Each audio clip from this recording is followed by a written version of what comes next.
Yeah, good afternoon, everyone. I'm hoping everyone can hear us. And I'm thinking I will get started. Uh, so welcome to GovSpend's educational webinar series today. I think, Jacob, you can hear me, right? Yes. Perfect. So today's session, as everyone knows, is gaining the competitive edge with Fedmine, a GovSpend solution. For those who don't know me, my name is Archie Shamihan, and I'm the head of federal public sector at GovSpend.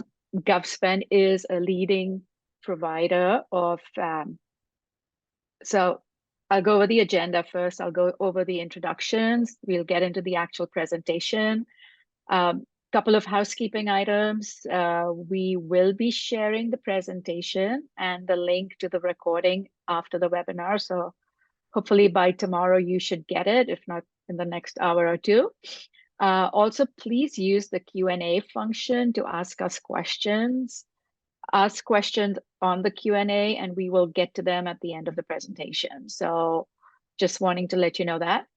And in terms of, let's start the presentation now in that, for those who don't know, GovSpend is a leading trusted source of data analytics and insights for organizations that are buying and selling into the public sector. Our federal solution, and many of you might know it as Fedmine, basically integrates the 19 federal data sets in one easy-to-use solution. We also have our SLED solution that provides amazing information on the spending, contract, contacts, and bid data directly from thousands of state, local, and educational agencies. And our latest module is Meeting Intelligence, which actually utilizes AI to transcribe the various agency meetings and deliver insights in a really easy manner. So having said that, our presenters today, of course, Jacob George, who I have known for almost 8 years at this point. Jacob is what I realized. He is the CEO and managing director at Jacobs Management Consultant. And I can tell everyone on this call that over my 8 years of actually working with you, I have learned so much from you. So I'm super, super, super excited about this webinar. Jacob provides cost and program management strategies for multi-million-dollar US federal government procurements that range from $1 million to I think about 20 billion or maybe more than that. I believe combined with his unique combination of technical finance, business development, proposal, team building, and strategic skill sets, he truly is an expert in providing a wide variety of consulting services. His experience and capability is in overseeing finance, accounting, forecasting, budgeting operations from small to medium businesses, while capturing more than $75 billion is what I have, but it could be more at this point, Jacob, in federal contracts, and you maintain a 90% win rate throughout your career. I can keep going on about Jacob and everything that he does, but I think at this point, I'm going to hand it over to Jacob. Just also for people on the phone, I have with us Holly Castor, who is also on the phone. She is our senior relationship manager. And really the presentation is first, we're going to have Jacob go in through his presentation, and then we're also going to do a little bit on how to find certain information that he's going to be talking about. So I'm going to stop sharing my screen, and Jacob, it's all yours. I will take it. Thank you, Archisha. I am blushing if you can't see it as yet, but I'll just go ahead and share my screen. Good afternoon, everyone. Thank you for taking the time off this wonderful Thursday afternoon. My name is Jacob George, and my firm does mainly pricing. So when it comes to federal cost and pricing procurements, I'm the guy that calls for the quantitative side of things. So I try to keep it fairly simple and less complicated. And as part of the service offerings, we offer competitive intelligence and price to win services. So I wanted to set the stage for this webinar. I know we don't have too much time. This is a 2-day training that we've kind of condensed into 40 minutes. But I wanted to give everyone, from a federal perspective, what is competitive analysis, and you may have heard what price to win is. So we'll kind of touch on that. We'll touch on what inputs are needed to conduct an analysis like this. So some of the sources, and then I'm going to show you how I use Fedmine. Every price to win engagement, I use Fedmine. I mean, the data that's available from there, and it's all publicly available data, which is generated for us in a nice packaged way. I'll show you how we use it, what data I use. We have an example of a competitor, let's just say, what data we use from that the data set, and how we apply it in price to win perspective. But before we move along, let's kind of differentiate what competitive analysis and price to win is. So competitive analysis, think about a rate analysis. So if someone asks you, hey, Jacob, I'm going after this large IDIQ, right? There's 180 labor categories. Tell me where I need to be in terms of price. So price reasonableness is something that the government evaluates. So conducting a competitive analysis will help you evaluate your probability of win, right? And we don't do it for every opportunity, every task order. We do it for opportunities that are must win to your core competency, to your BD goals, and so on and so forth. So price to win, on the other hand, is a per proposal basis, on a per opportunity basis. Price to win provides a detailed results-based assessment of what your competitor is most likely to bid. So whoever came up with the name price to win shouldn't be naming or using terminology like that anymore, because people always get confused. My clients are, when they say it, Jacob, we engaged you for a price to win. So what you're telling me is not my price, but my competitor's price? Yes. So in the technical term, price to win is your competitor's most likely justifiable bid price. Now, there's a few components that go into price to win, right? It's a niche exercise. It takes a lot of time. The way that I do it is a little different than maybe other practitioners, but the results hopefully are all the same. There are three components that we look at. We look at the opportunity, like I said. So the opportunity has different evaluators, if you will. So the type of contract, the type of work, the period of performance, the extent and breadth of the scope of work that needs to be done. So there's the opportunity, and let's just say the agency, right? And so let's look at the agency next. What are you going after? DoD work, or is this Air Force, or is this civilian, FAA, CMS, HHS? What kind of work is it? Every contracting agency has a different strategy on how they evaluate price. So let's look at that. And then thirdly, it's the competitors, right? So if you're going after if you're competing against Northrop Grumman, it's a little different than when you're competing against, Jacobs Management, which is a two-person firm. So the strategies involved in that are different, and understanding your competitor and having a deep relationship with them without actually talking to them is what price to win is all about. And so what I do is, it's more than just a quantitative analysis, right? I can go out there and we can find out, okay, the program manager for Northrop Grumman is going to be 180. This is what they've bid before. So let's look at that. But no, in a price to win exercise, I'm doing a bottoms up build using the quantitative and the qualitative analysis and marrying them together. Okay, so we'll stick with so that's kind of the basis and the fundamentals, if you will, at a high level. So how to conduct a competitive analysis, right? So identify the competition, that's number one. And pricing, I do a lot of work with other other departments in an organization. So BD and capture play a heavy role in price to win, understanding who's going after an opportunity, who's tried to go after an opportunity. So working in parallel with other organizations is key. So, but comparing, to conduct a competitive analysis, there are a few things that we need to, do our homework on before we start. where have they done work at the agency before?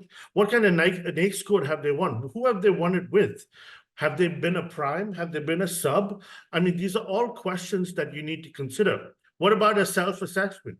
When you have an RFP and you look at section M, how is price being evaluated, right? Where you often see, the government, when all things considered, the non-price factors, when combined, are significantly more important than price.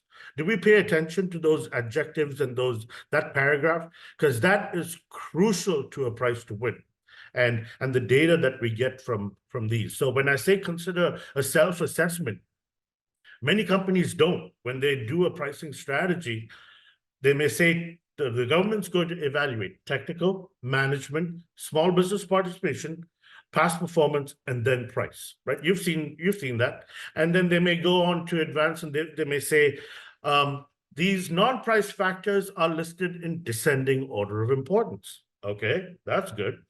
Now, they've given us ratings for technical. It's very good, outstanding.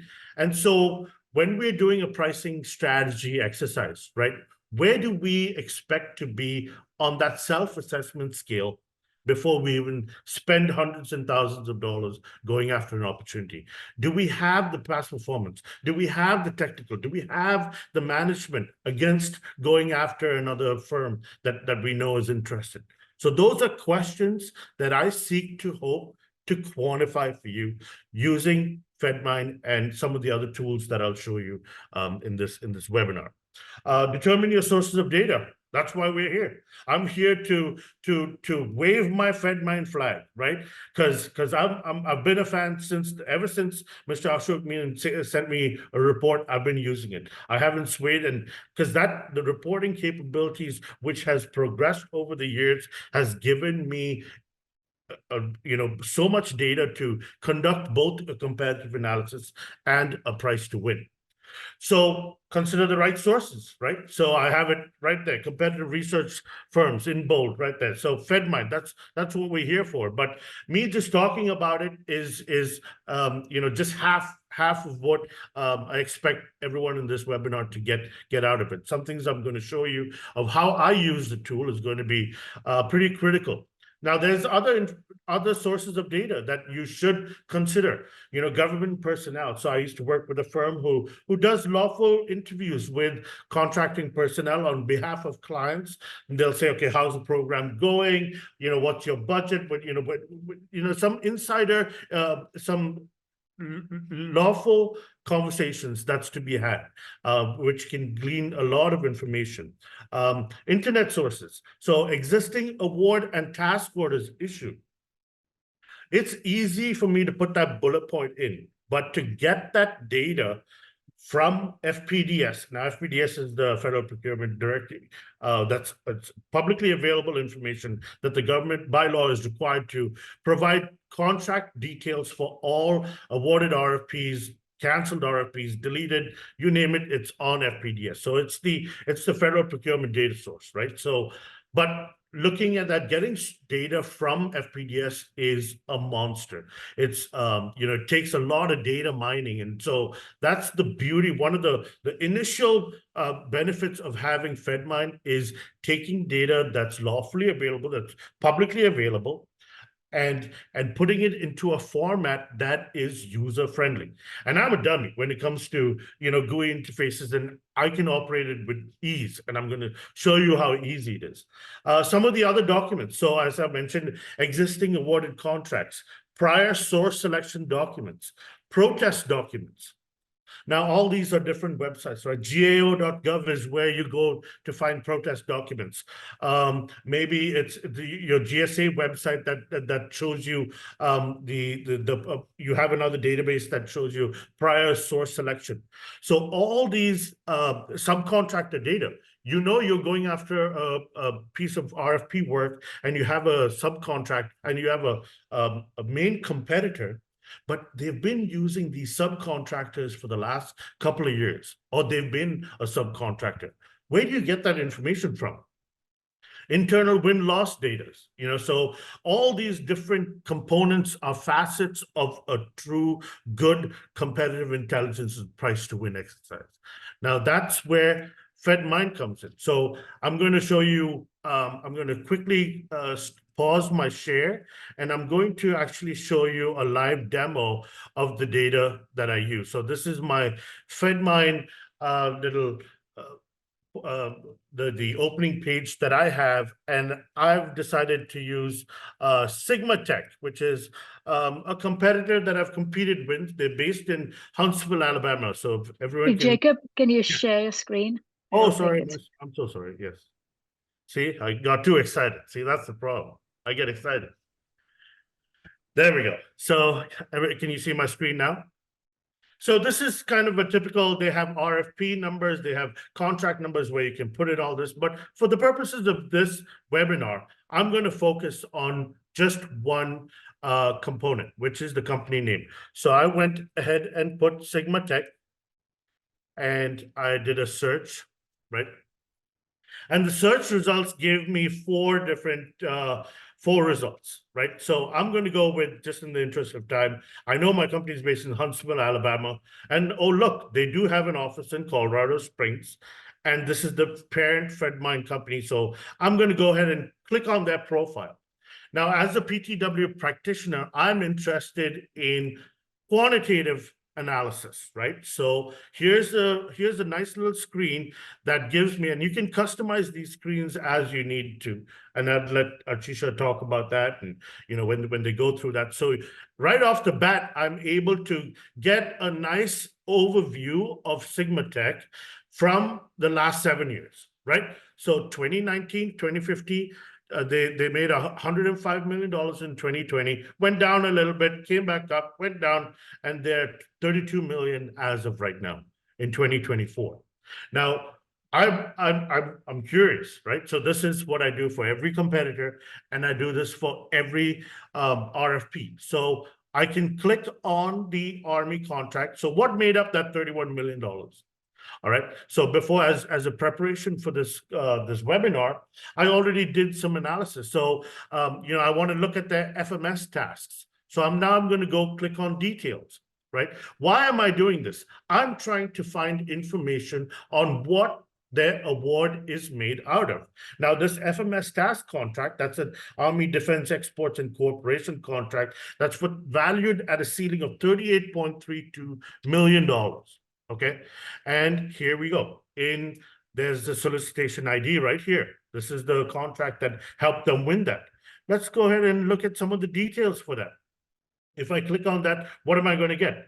I'm going to get a set of documents that's within Fedmine that gives me, and look, we have a cost model here. And so if I click on that cost model and I download it, now I'm able to tell what labor categories were used, how many hours that contract is made out of, so on and so forth. This is critical. So what I'm doing is I'm doing a top-down analysis on how Sigma Tech, their $38.323 million, what that contract consists of. So they've given us program labor categories. They've given us hours. All I'm trying to do is get a rate analysis done for this competitor. That's just one portion of it. I'm going to go back to, and what you can do with Fedmine is you can always download the reports that I showed you onto Excel. So let's go ahead and take a look at that. This is what the report looks like when I've downloaded it into Excel. Right. So everything is kosher. Everything, we know where the data came from. There's no manipulation of data. Well, after Excel, you can manipulate it, but that's up to you. But and another component of the price to win is building up a fringe overhead and G&A. Like I said, I do a bottoms up analysis.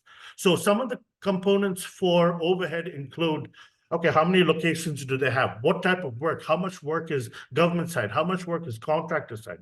Some of the components for G&A, when developing a G&A for your competitor, is looking at compensation. So look at this report right here. There's a little nugget of information that kind of gives me compensation for the executives. Now, this is you're required to file a Schedule T1 if you do cost plus fixed fee work, and you have to report it. And so Fedmine collects this data, again, publicly available, and provides that for our analysis. You can look at the contracts that make up their highest awards. You can look up what who they've subcontracted with and who they've subcontracted for. Look at this. The space operations. You can tell that they have two big offices, and that's the makeup of one is in Colorado Springs and the other one is in Huntsville, Alabama. So these are sources of information that I collect, and I'm always trying to quantify and refine, based on the type of work and the type of competitor. Finally, I want to I know I'm kind of running out of time here, but I wanted to share what I do with this information, right? And so we have the pricing done. I know the pricing is it's based on the data that I've collected, my bottoms up, so on and so forth. Here is where the true heart of a price to win lies. So Sigma Tech is my competitor, right? There are two non-price factors listed in descending order of importance. The non-price factors is more important than the cost factor. And then I start scoring myself and I score the competitor. So as you see here, these are the technical factor. If Sigma Tech gets an outstanding and I get a good, that means there's a price reduction required of 3.9. Now, what if they get a good and I get an outstanding? See, now there's a justifiable premium. So using the analytics that you get, not only the quantitative data that you get from Fedmine, our teacher is going to show you some of the qualitative data that's available through Fedmine. And right before she does that, I'm going to share one more little nugget is GAO reports. I'd mentioned that, and Archisa is going to show you how Fedmine has GAO reports. Now, when I'm looking at the scoring, the non-price factor scoring, how do I know the capabilities, or where can I get information? Unless I directly lost against Sigma Tech, what are some of the other good sources for competitive intelligence? GAO reports. So if you just type in Sigma Tech or any of your competitor, you're going to get a list of protests that they've either been denied or they've been, they've been awarded. So this is Sigma Tech against 3 task orders against Torch Technologies, also of Huntsville, Alabama. Scroll down a little more, and what do you find? You find the RFP information. You find the some of the technical capabilities. They were awarded knowledge and understanding of the program. Do a little more reading and you understand, okay, so Sigma Tech is not really familiar with this kind of work. But wait, who is Torch? Maybe I should start looking at Torch as a competitor. So these are data points that they have evaluated price as well. There's no price detail, but there's an evaluated price. So using information like this is going to kind of bolster what you have already from a competitive analysis standpoint. And the last slide that I had is, how to prioritize and use this information. So we can build gaps in intelligence from capture, or from even from the pricing team, or even from the technical team. Building gaps to make sure that we have a complete pricing strategy is going to be extremely important in how you determine your actual price to win. And Archisha, I'll share the screen. I'll stop sharing my screen so that you can take it over from here and show them. No, you can complete this. We have time. No Okay. worries. So yeah, I didn't want to kind of take over, but we have time. Yeah. Based on the competitive analysis results, so some of the next strategy. So as we mentioned, in looking at technical gaps exist. So many times, some of my clients, they do have trouble when the government doesn't provide a level of effort, right? And they say, okay, as part of this solution, we want to test for cost realism. Tell us what labor category is and tell us what hours you're going to bid. So where do we start? I mean, it's going to be a top-down analysis. Has this contract been awarded before? right? And so looking at previously awarded contract data is going to be a significant help in developing a kind of a solution. It's not going to be your final technical solution, but it can be a data point that can say, so the technical solution may come back and say, hey, we need 102 FTEs.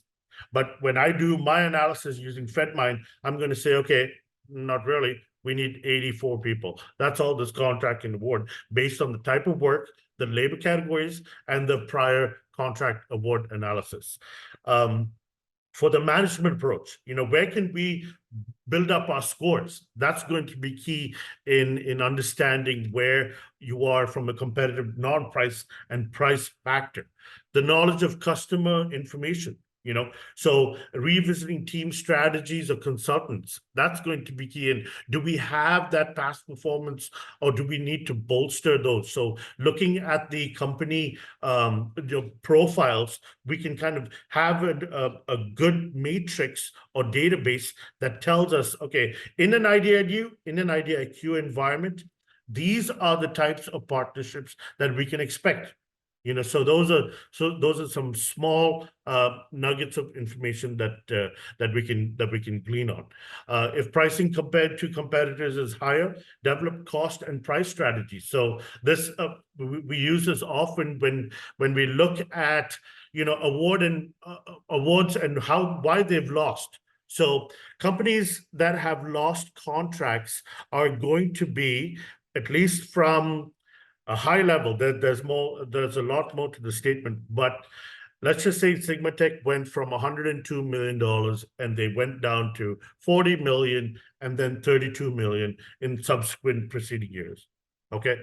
Now, that would mean they are going to be desperate in any contracts that they have. If they lost a contract, I'm going to find out what contracts they lost, okay, and who won it, and what Sigmatech may do to kind of have insurgent pricing, is what I call it. So whatever it takes, we need to win. Whatever it takes, that's what they're going to do. So the desperation of companies and corporate organizations and management decisions can be seen in reports that we get from Fedmine. So if it's a company, if 80% of the staff of a company, it's in a recompete, and in that recompete environment, and the RFP has no past performance kind of leeway, we're going to be as an incumbent, it's going to be very stressful to price that. So those are some of the factors that I had from a pricing perspective. And as always, I mean, I think Ashisha will share my email. If you have any questions, please send me an email and be happy to talk about it in detail. Yes. Oh my God, so much information, so much to take in, always. And yes, we are, and I'm going to share my screen now. My desktop too, yes. I'm hoping everyone can see my screen, yes. So the slides have Jacob's contact information. Please feel free to reach out to him directly if you have any questions, or any help that you might need.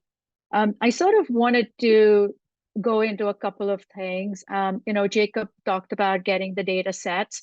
For those who are curious to know what are the various federal data sets that are available, that the federal government has made available for all of us.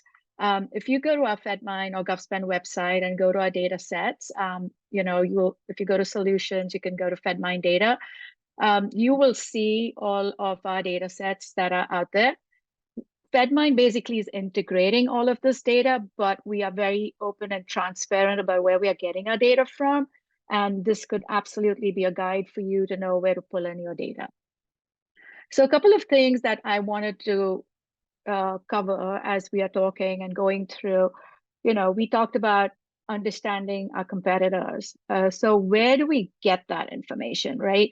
A lot of times, and within the Fedmine platform, we are going to go into our contract search and basically use selectors, right? So for this one, I said I'm going to use a range of 3 years, 4 years, entirely up to you, however long you want to go back. We're going to select some agencies. So for this example, I said, let's just look at Army, Air Force, and I think I said Navy, if I mistake not, is what I was thinking of doing. We said, if the opportunity that you're looking on is for a specific NAICS code, you could add that. And just for an example, I'm taking 541611. You, of course, can put in keywords and things like that if you want, but if it's a bigger opportunity, you're really trying to find competitors that do similar work. And then you can also put in, a place of performance. And you could put in a state, but for this example, we said, oh, let's look at Tampa. So I came to CBSA because that's really looking at your core-based statistical area. So it's going to pick up companies that are in the Tampa district or region. And I am going to go to T, which of course is all the way to the bottom because I will always pick the more tough one. And we are just going to click on search, and you can now see we've got a list of 2 companies based on, oh, it just picked up Navy for me. But it's sort of, this is how you could do it. And then it'll tell you who the companies are. You can, of course, go into the details of the specific transactions. And then you can basically come in and look at that company profile. So the contract search gets used a lot by us and by our clients to really get a good understanding of who your possible competitors are. Of course, it's going to give you that big list, but you can then go into those transactional details to really see, hey, is this the type of company that I'm really looking for?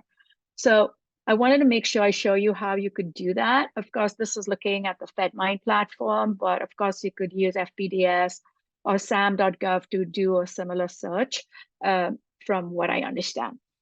A couple of other things that I really wanted to make sure we sort of showed you is, we talked about protests. So within the Fedmine platform, we do pull in protests. It's always been one of my favorite modules. I don't know why. I love looking at protests because it sort of is giving me a lot of intelligence on, hey, is an opportunity being protested? Is a task order being protested? And what is in those protest documents? And I learned that from Jacob a few years ago, right? Reading those protest documents is super important because I think it tells you what that agency is looking for. And then, of course, it tells you how the competitor is doing, right? And that's what Jacob was showing. So you could put in a company name. So let's just say you decide that, hey, Booz is your competitor. You could put in a company name. You could also select agencies and say, you know what, I just want to see, I'm going after an opportunity at the VA, as an example. And you could say, I want to see all protest documents, what's happening at the VA vis-a-vis protests. And it sort of is going to give you, hey, these are the latest protests that have been filed. You'll see some cases. And many times you'll also see the document. And again, just to show you, you could do it for a company. So you could do Sigma Tech, I could do Booz Allen, as an example, and just come search and you could see everything, and wherever possible, you will see those documents. And again, I truly, truly believe there's a lot of information that you can find in the protest documents. Not only does it tell you what that treasury is looking or what an agency is looking for, but that whole pricing part, right? And it's for me, it gets to be super interesting, and I'm sure it's for you too, Jacob, that we see it's not always the lowest price that is winning. You're on mute. Absolutely, and that's a key component, yeah, especially in best value, trade-off contracts. Many times when my clients see best value, they automatically think, okay, we need to be the lowest price, we need to be the cheapest price, when in reality, best value, the trade-off continuum is there's so many different, there's two areas of the spectrum, essentially. And this is clear documents such as this is just shows you, like you said, you don't have to be the higher, you don't have to be the lowest. It's based on what the government says in the evaluation, what we looked at, so section M is so important. So these four little things can give you so much intelligence that exactly how the agency actually, because the VA may be different from Air Force, right? Air Force is different Right. from HHS. And so, Right. yeah, I think you're absolutely right. And just having this at your tip of your fingers is, you can scroll through that. Yeah. Just It is. And I always tell people, hey, read them. I know it takes time, but have a quick look. So I wanted to make sure I showed you that. A couple of other things that I want to show, especially as you're trying to figure out pricing and everything. We do pull in the GSA labor rates, so you can actually go in there. I find it a lot of fun because if you're looking on an engineer, you could start putting in your labor categories. You could say, you know what, this opportunity is really looking for someone with a master's degree, and you sort of will get a listing of all the engineers, the company, the schedule, and sort of at least that gives you a range. yeah. That's important too. And Shisha, this is one more point that this is great. This is a great sheet because many times if you're a prime contractor, right, and you're submitting subcontractor data, you have to kind of show the government why you think the rates your subcontractors have presented are reasonable. And this is, when it comes to price reasonableness, the government has 7 techniques that they use to evaluate whether your pricing is reasonable. One is the most preferred method is to look at your pricing and look at everybody else that submitted a proposal. But some of the other techniques that they use are looking at GSA schedules, publicly available market, schedules, which is exactly what you're seeing here. So you can use this information in your proposal to say, hey, we've given you a web engineer for for $65 or $60, and this is why we think it's reasonable. I don't know that. See, Yep. I learn every time I learn with you. Uh, So yeah, so that was another thing that I wanted to make sure that I showed you. And then the other part that, as Jacob and I were talking, one of the things that we wanted to make sure we make you all aware of is that we do have an IDIQ visor. It's a lot of fun to come here and basically see, and you could select a specific IDIQ. I've just selected NCOR 3 for full and open.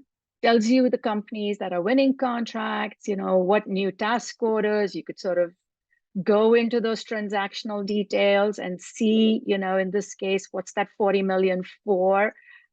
Gives you a lot of information, whether it's, looking at labor categories or just that gateway security engineering for 3.6 million, and you can get into that detail. And then one of the things that I know is really helpful is sort of going into that task order summary and basically getting a good look at that at everything that's been awarded, in this case to Booz Allen on NCOR 3, right? You could go into the task order details. You could see all the various task orders that they've got and the number of actions on each one. And of course, you can expand and see what exactly each task order is for. And it sort of helps you sort of backtrack, I guess, many times and figure out. Yeah, absolutely. And again, there's nuggets of information. Sometimes the government will say, okay, we funded you $120,000 for a subject matter expert for 6 months. That's pricing data to me. I mean, I love that nuggets of information. So that in that task order detail, that's where it takes a little while to kind of go through it. But if you look, sometimes the government will put more detail than they needed to. But I do it in Excel too. So, Right. yeah, And then I love the fact that we can download it into Excel because, again, that gives you that flexibility to do whatever you want with the data. right. Um, yeah. So I think those were the things that I wanted to show just as, part of this. Of course, I don't know if you have any questions, but I know Holly's answered a few. I don't think we have anything, Holly, do we? No, I think we've answered them all so far. Yeah. I know someone's raised hand. Oh, I guess not.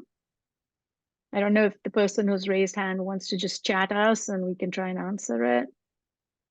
But yeah, the presentation is going to be shared with everyone. Everyone will get an email with the presentation and a link to the recording. But if there are no other questions,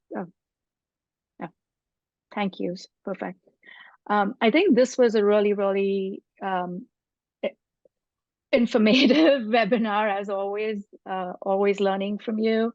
Yes, please go ahead, and we have a question.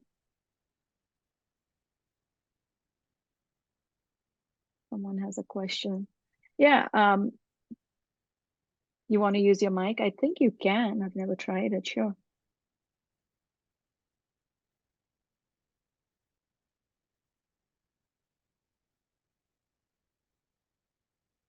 Holly, do you know if they can use the mic? Or do I have to? I don't know. Michael. Is it Michael? Board, okay, allowed to talk. I think Michael, try and talk. You should. Hello, can you hear me now? Oh, yes. Yes.